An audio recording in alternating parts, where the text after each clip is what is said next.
This is a design I've seen pictures of a few places, and I think there's an obsession with kind of the small hole in a bird box. Well, it seems that what they're looking for is shelter rather than guarding against a predator bigger than that.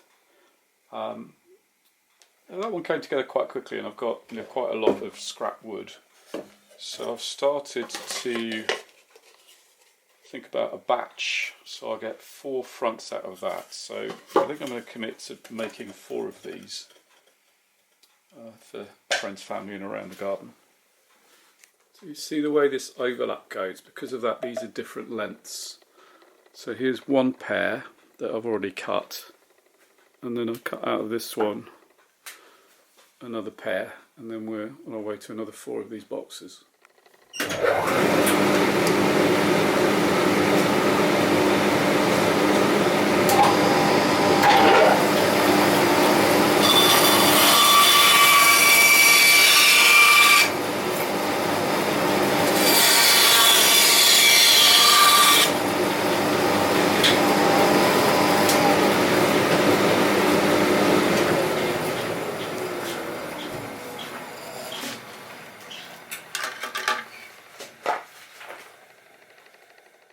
So I've had a rummage for the sides, and this is my favourite sort of wood for this kind of stuff. Really bowed and literally off the floor. It's a little bit wider than that piece. The marking up's pretty straightforward. I'll mark the length directly off there for the long one, and then the short one. This is on a wedge, so really I'm going to have to square that off, and then once that's squared off, it'll be that length. And what's nice about all this kind of woodworking is you can just do it all by eye, and as long as it's close enough, that'll do. It's just thinking what can possibly go wrong, and I've ended up marking these 2, one next to each other, and then these 2 off each end. So that is the offcut, and the middle of that is the offcut. I mark them differently.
That's a coarse bandsaw blade, and it's chewed through a boot full of firewood. And it's not done the smartest job on this.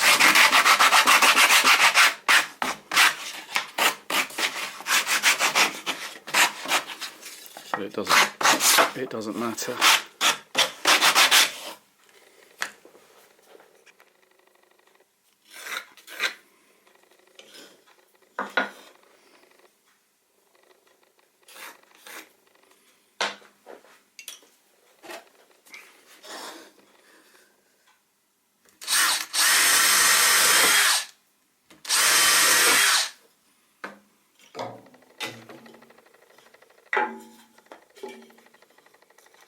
It's easier to preload these, isn't it?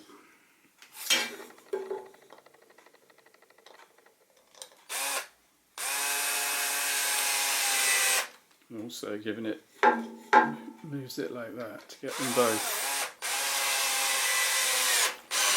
them both started and then tighten.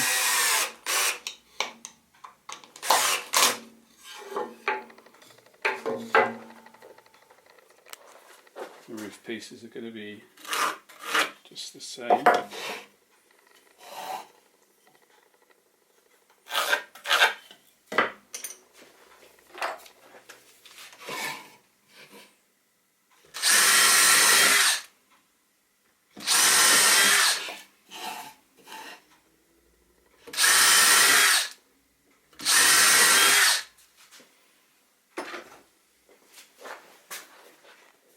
Got the screws preloaded this time. I know to get them started.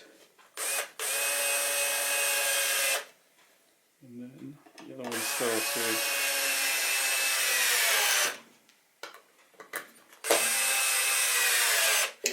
That's the thing about a batch, is you learn from each one a little trick. You just get faster and faster.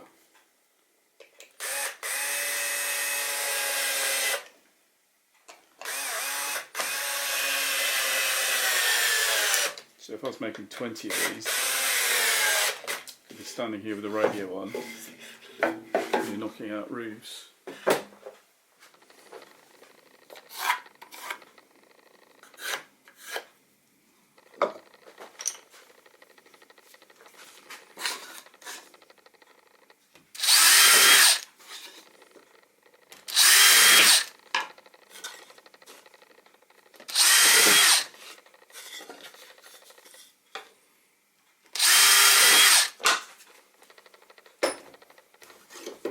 I'm marking these individually, but if I was really confident of my dimensions, or that the dimensions really don't matter, you know, these could have been drilled as a big stack, doing them all at once.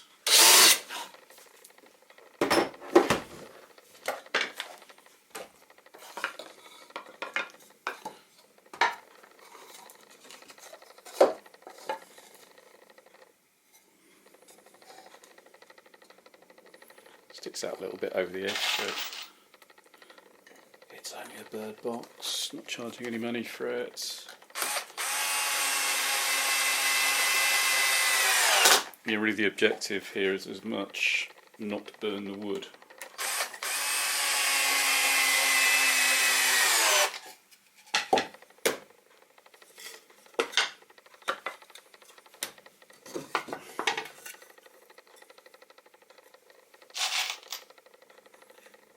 The only direct cost really is the screws.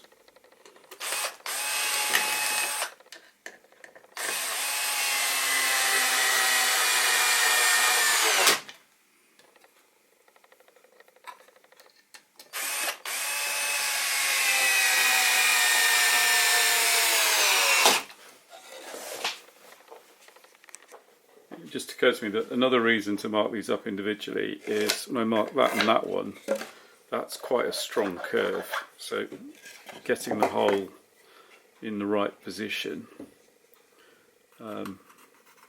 it does depend on how that curve works. So I'm going to come just a little bit inside there,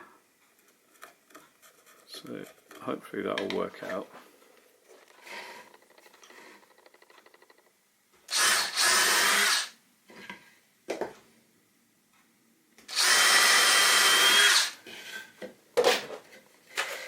I'm not countersinking these ones because these longer screws will pull themselves into the wood, while the shorter ones The shorter ones are more likely to spin before they get there.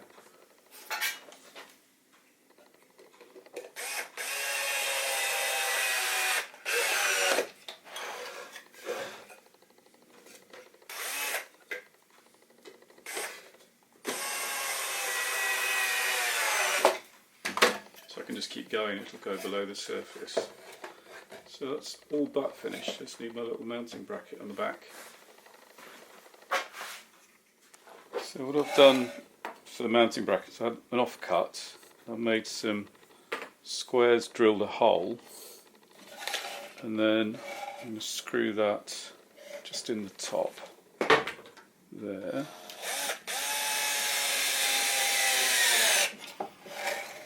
To give a little hole in the back that I can get to through the front with a screw.